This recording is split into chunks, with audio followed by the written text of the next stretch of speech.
รอบแต่คอត្រីខសាច់ជ្រូកឥឡូវប្តីកំងខគោម្ដងគ្រឿងផ្សំសម្រាប់ខ្ញុំធ្វើខគោថ្ងៃនេះខ្ញុំមានខ្ទឹមសរំដេងស្លឹកក្រូចសើចគល់ស្លឹកគ្រៃចំពោះខ្ទឹមក្រហមខ្ញុំមានខ្ទឹមក្រហមតូចខ្ញុំមានតែខ្ទឹមក្រហមធំអញ្ចឹង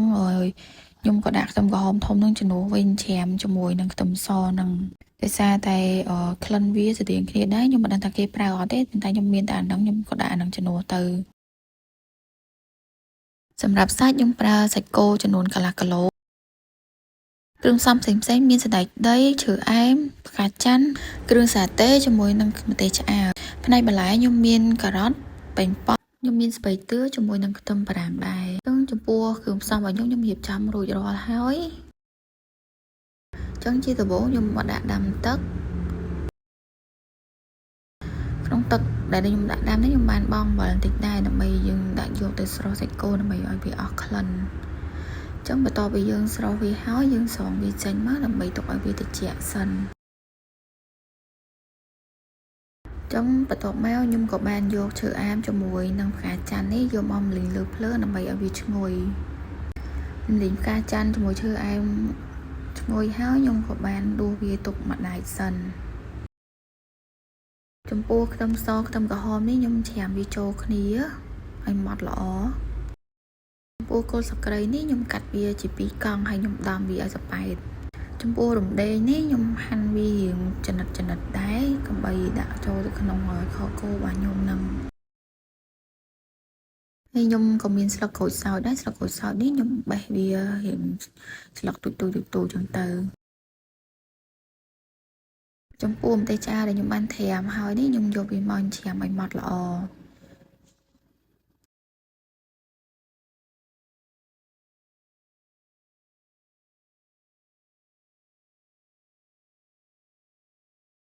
ចំពោះការ៉ុតខ្ញុំដាក់វាចំនួន2មើម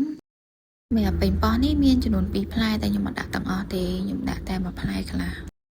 ចុងបន្ទាប់ពីហាន់បន្លែហើយខ្ញុំក៏បានដាក់ប្រេងឆាចូលខ្ញុំលីងខ្ទឹមសជាមួយខ្ទឹមក្រហមតែបានច្រាមហ្នឹងឲ្យវាឈ្ងុយល្អបន្ទាប់មកទៀតខ្ញុំក៏បានដាក់ឈើអែមជាមួយនឹងផ្កាច័ន្ទចូលលីងចូលគ្នាដែរ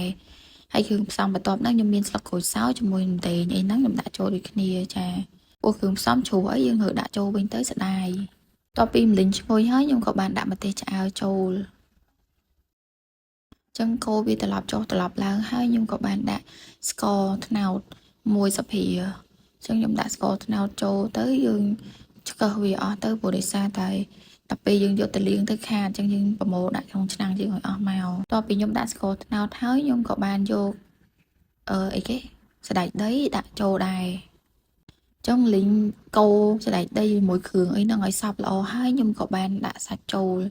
ចឹងសាច់គោនេះខ្ញុំកាត់ដុំហើយខ្ញុំដាក់សាច់ចូលទាំងអស់តែម្ដងចឹងដាក់ចូលគ្នាអស់ហើយខ្ញុំកូរច្បល់ហើយខ្ញុំក៏បានដាក់គ្រឿងសាតេចូលគ្រឿងសាតេនេះខ្ញុំដាក់ចំនួន1ស្ព្រាបាយ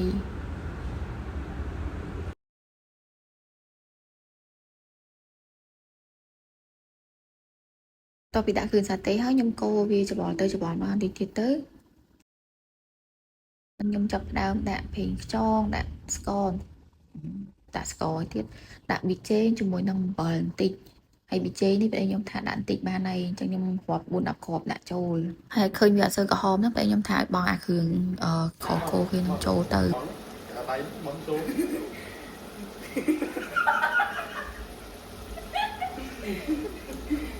តែប៉ាត់គ្រឿងហ្នឹងហើយអត់ត្រូវដាក់ទេតែខ្ញុំចាក់មកលើបាតដៃហើយហត់ឲ្យគាត់ថាចេះឲ្យចាក់ចូលទៅខ្ញុំក៏ចាក់ចូលតែហ្មងទៅហើយបន្ទាប់មកខ្ញុំក៏បានដាក់ទឹកចំនួន2ចានបន្ទាប់ពីវាពុះហើយខ្ញុំក៏បានដាក់ការ៉ុតជាមួយនឹងប៉េងប៉ោះចូលខ្ញុំកូរវាហើយយើងទុកវាឲ្យពុះសិនចឹងបន្ទាប់ពីពុះហើយខ្ញុំក៏បានភ្លក់រសជាតិត្រូវរសជាតិខ្ញុំហើយខ្ញុំក៏បានទៅស្រង់មីចំពោះមីនេះខ្ញុំមួយចានសម្រាប់ប្តីខ្ញុំសិនខ្ញុំស្រង់មីមួយដុំហើយជាមួយនឹងបន្លែនេះខ្ញុំដាក់ច្រើនតិចព្រោះគាត់អត់សូវចូលចិត្តញ៉ាំបន្លែស្លអីទេអញ្ចឹងបានធ្វើខគោនេះបានដាក់បន្លែច្រើនឲ្យគាត់បន្តិចដើម្បីឲ្យគាត់បានញ៉ាំបន្លែច្រើនខ្លះ ពួកភាគច្រើនគាត់ចូលចិត្តញ៉ាំប្រភេទគៀមគាត់ស្អីចូលចិត្តញ៉ាំស្លទឹកអីអញ្ចឹងពេលធ្វើស្លទឹកអីចេះធ្វើគាត់ហ្នឹងដាក់បន្លែច្រើនតិចអញ្ចឹងឥឡូវនេះមីយើងតុនហើយខ្ញុំក៏បានដួសដាក់ចានទៅជាមួយនឹងបន្លែដែលយើងបានសហ្នឹង